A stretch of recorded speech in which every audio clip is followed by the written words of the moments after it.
আল্লাহ বলেন ওয়া ইউশরিক বিল্লাহ ফাকাদ হাবিতা আমালু ওয়া মা ইউশরিক বিল্লাহ ফাকাদ হারামাল্লাহু আলাইহিল জান্নাহ ওয়া মাওয়াহুন নার। যদি কেউ শিরক করে ঈমান থাকে না। মানে আমরা তো নামাজ ভঙ্গের কারণ জানি, ওযু ভঙ্গের কারণ জানি, ঈমান ভঙ্গের কারণ কি সেটাও জানা দরকার। শিরক করলে ঈমান থাকে না, কুফরি করলে ঈমান থাকে না, আল্লাহর সমকক্ষ কাউকে মনে করলে ঈমান থাকে না। মানব রচিত মতবাদ কুফরি মতবাদের উপর যদি আপনার ব্যক্তি জীবন, সামাজিক জীবন, রাষ্ট্রীয় জীবন চালাতে যান, আপনার ঈমান থাকে না। কি থাকে না? ঈমানই থাকে না আপনার। সুতরাং জাতীয় শিরক দূর করতে হলে ওয়াজ দিয়ে হবে না। হবে? ওয়াজ দিয়ে হবে না, যেভাবে ওটা গিয়েছে সেইভাবে দূর করতে হবে। কথা বলেন ঠিক কিনা? সেইভাবে দূর করতে হবে। কোন এই যে একটা টেবিল আছে, টেবিলটা আছে না, এটা কি জড় না জীব? জড় বস্তু। কি বস্তু? জড় বস্তু আছে। জড় বস্তুকে আপনি সেলুট দেবেন, কি সেলুট দিলেন? কি সম্মানটা দেখাইলেন? কাকে দেখাইলেন? এইটা ফুল দিয়ে সাজাইলেন, কি সাজাইলেন? কথা বলেন ঠিক কিনা? আমার দেশে দেখতে হয় আফসোস, দুঃখ, সেই জানাজা আমাদের পড়তে হয় যেই জানাজার পরে তার কফিনের উপর ফুল দেওয়া হয়। কি জানাজা পড়লাম আমি? আস্তাগফিরুল্লাহ। এই জানাজা সব শিরক করার কারণে জানাজার সব কি হয়ে গেছে? সব নষ্ট হয়ে গেছে, বরবাদ হয়ে গেছে। কথা বলেন। মৃত্যুর পরে একটা মানুষকে, ইমানদারকে, নামাজি ব্যক্তিকে রাসূলের সুন্নাত মতো কবরস্থ করতে পারি না, সেখানেও প্রতিবন্ধকতা তৈরি হয়। কথা বলেন ঠিক কিনা? এই জন্য ভাই লাভ নেই, ওয়াজ দিয়ে লাভ নাই, খানকা করে লাভ নাই, মসজিদ করে লাভ নাই। আবার আমরা কেউ কেউ বলি কোরআনটা হচ্ছে, গোটা কোরআনটাই হচ্ছে আমার জীবন ব্যবস্থা, কোরআনটাই হচ্ছে সমাজ দেশ পরিবর্তনের জন্য বিধান হচ্ছে এই কোরআন। কথা বলেন ঠিক কিনা?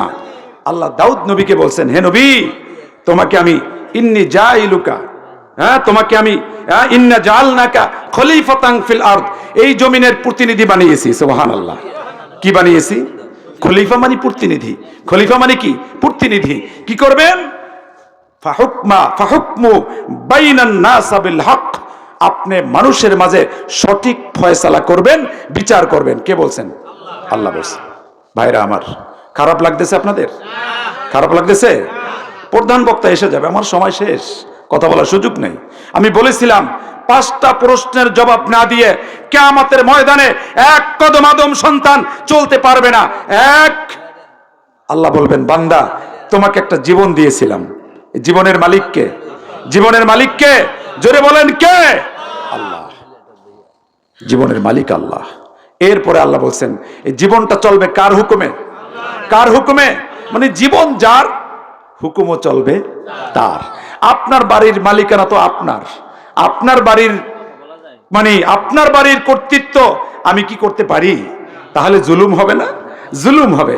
জমিন আল্লাহর, আকাশ আল্লাহর, সব আল্লাহর, চন্দ্র সূর্য আল্লাহর, অক্সিজেন আল্লাহর, পানি আল্লাহর, আমি আল্লাহর, আর আইন চলবে মানুষের, এটা হতে পারে না। আইনও চলবে আল্লাহর। যতদিন আল্লাহর আইন না চলবে ততদিন শান্তির মুখ পৃথিবীর মানুষ দেখবে না। আজকে বাস্তব প্রমাণ, আফগানিস্তান মোল্লারা কিছু পারে না, না মোল্লারা কিছু পারে না, আফগানিস্তানে মোল্লারা চালায় না। আজকে অসুবিধা নাই, দাদারা আমাদের কিছু দেবে না, কিন্তু আফগানিস্তান দিবে, পাকিস্তান দিবে, অসুবিধা নাই, সমস্যা নাই, কারণ তারা আমার ভাই। কথা বলেন ঠিক কিনা? তারা দিবে। ভাইরা আমার, ইসলামের সৌন্দর্য আমরা মানুষের কাছে বুঝাতে পারি না বিধায় আজকে আমরা পিছনে পড়ে আছি।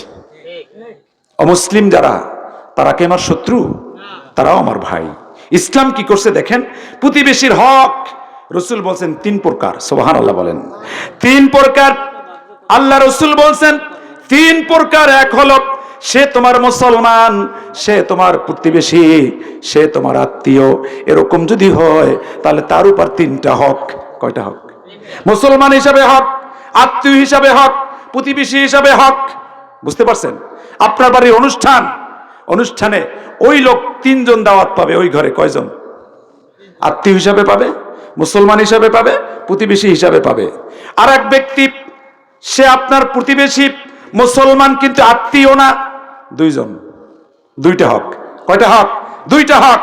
আর এক ব্যক্তি হলো আত্মীয় না, মুসলমান না, প্রতিবেশী, অমুসলিম হলেও তার উপর একটা হক আছে। সুবহানাল্লাহ বলেন। কি আছে? হক আছে। হক আছে। আচ্ছা, আমাদের কিছু ভুল বোঝাবুঝি আছে। কোরবানির গোশত, কিসের গোশত? কোরবানির গোশত পবিত্র জিনিস। আকিকার গোশত পবিত্র জিনিস, কথা বলেন ঠিক কিনা? এক লোক কয়, হুজুর এইটা কি অমুসলিমদের দেওয়া যায়? আমি কি দেওয়া যাবে না, আপনার নিষেধ করছে কিনা? কি কথা বোঝেন নাই?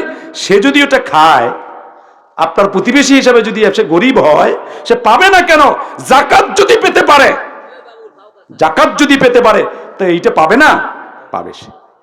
ভাইরা আমার, এই জন্য বলছি ইসলাম, ইসলামের সৌন্দর্য এটা আপনাদেরকে বুঝতে হবে। যে কথা বলতেছিলাম, তো 1 নম্বর জীবন, 2 নম্বর যৌবন, 3 নম্বর আপনার উপার্জিত সম্পদ, যা আপনি উপার্জন করেছেন, কোন পথে উপার্জন করেছেন তার হিসাব হবে কিনা। ইন্না ইলাইনা ইয়াবাহুম সুম্মা ইন্না আলাইনা হিসাবাহুম। আল্লাহ বলছেন আমার কাছে আসতেই হবে, গোটা জীবনের হিসাব আমার দিতেই হবে আমার কাছে। সুম্মা লাতুসআলুন্না ইয়াওমা ইযিন আনিন নাঈম। বলেন, আল্লাহ যদি একটার হিসাব নেয়, জীবনে যতটা শ্বাস প্রশ্বাস নিলেন, সেই ক্ষেত্রে যতটুকু অক্সিজেন নিলেন, এই হিসাবটা কি দিতে পারবেন? সুযোগ আছে? সুযোগ নাই। এই জন্য আল্লাহ বলছেন, ওয়াইন তাউদ্দু নি'মাতাল্লাহি লা তুহসুহা ইন্নাল ইনসানা লাযুলুমুন কাফফার। ও বান্দা, ও বান্দি, আমার নিয়ামত খাও, ভোগ করো, অসুবিধা নাই, কোনো শেষ করতে পারবে না। এই জন্য আল্লাহ, মানুষ, ইনসান বড় জালেম, ইনসান বড় অকৃতজ্ঞ। কত অকৃতজ্ঞ আমরা আল্লাহর, আল্লাহর গোলাম মানতেই পারছি না। ভাইরা আমার, মায়েরা আমার, আল্লাহর গোলামি হন, আল্লাহর গোলাম হন, আল্লাহর বান্দি হয়ে কবরে যান, আল্লাহর বান্দা হয়ে কবরে যান, লাভ হবে। কথা বলেন ঠিক কিনা? লাভ হবে। এখানের এই চাকচিক্য দুনিয়া, আল্লাহ বলছেন এটা মরিচিকা, এটা মরিচিকা, এটা ধোকার বস্তু। কি বস্তু? ধোকার বস্তু। ভাইরা আমার, আলোচনা করব না। যে কথা বলতেছিলাম যে আপনার হেদায়েতের মালিককে আল্লাহ, আল্লাহ নবীও হেদায়েত দিতে পারে না। আবু তালেবের ইন্তেকালের সময় রসুল গিয়ে বললেন, চাচা আপনি কলেমা পড়েন। রসুল বলল না, মানে আবু তালেব পড়লেন না কলেমা। আল্লাহ রসুল বাইতুল্লাহ সামনে গিয়ে মনটা খারাপ করে দোয়া করতেছে, আল্লাহ আমার চাচাকে তুমি হেদায়েত দিলা না, এত ভালোবাসি। চাচাকে বললেন, চাচা শুধুমাত্র বলেন লা ইলাহা ইল্লাল্লাহ, এতটুকু বললে হবে। কিন্তু আবু তালেব বললেন না, কারণ মৃত্যুর সময় আমি আমার ধর্মকে পরিবর্তন করে মরতে পারি না, তাহলে মানুষ আমাকে কলঙ্ক বলবে। নাউজুবিল্লাহ বলেন। কিছু মানুষ আছে এত খামখেয়াল্লা, মানে যেখানে আছি সেখানে বাপদাদার ধর্মে যেমন চুনকালি দেওয়া যায় না, যে কথা আবু তালেব বলেছিলেন, কিছু মুসলমান ভাইরা আছে জীবন ভর এটা করলাম, এখন কি এটা সারা যায়? কি কথা বোঝেননি?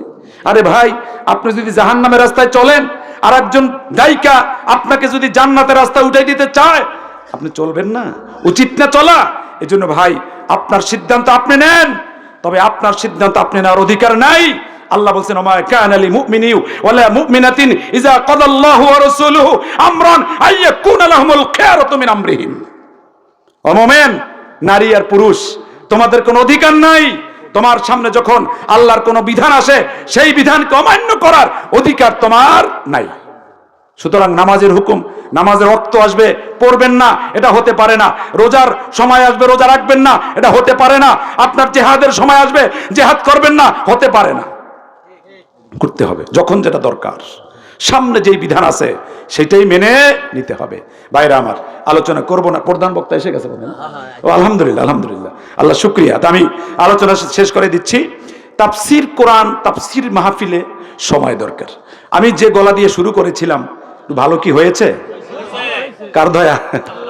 আল্লাহর দয়া। আমিও তো এখানে এসে হিমশিম খাচ্ছিলাম যে কথা বলতে পারবো কিনা। যেহেতু আল্লাহর কালাম, আল্লাহ আমাকে দিয়ে বলানোর, যদি বলান তা সম্ভব, না বলালে কিছুই সম্ভব না। সব কার হুকুমে হয়? ইন্নাল্লাহা ইয়াফআলু মা ইয়াশা ফাআলুল লিমা ইউরিদ।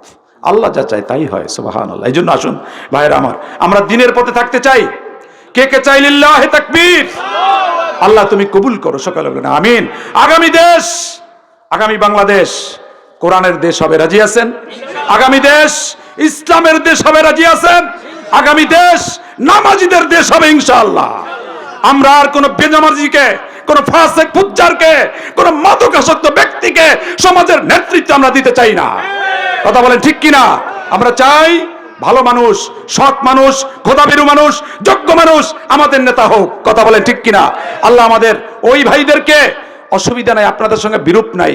আপনারা এই কোয়ালিটি অর্জন করেন, আপনারা কোরআনের শিক্ষা দীক্ষা গ্রহণ করেন, আমরা আপনাদের সাথে আসি। আমাদের সবাইকে আল্লাহ কবুল করুক, আমিন সুম্মা আমিন। ওয়া মা তাওফিক ইল্লা বিল্লাহ। আসসালামু আলাইকুম রহমতুল্লাহ।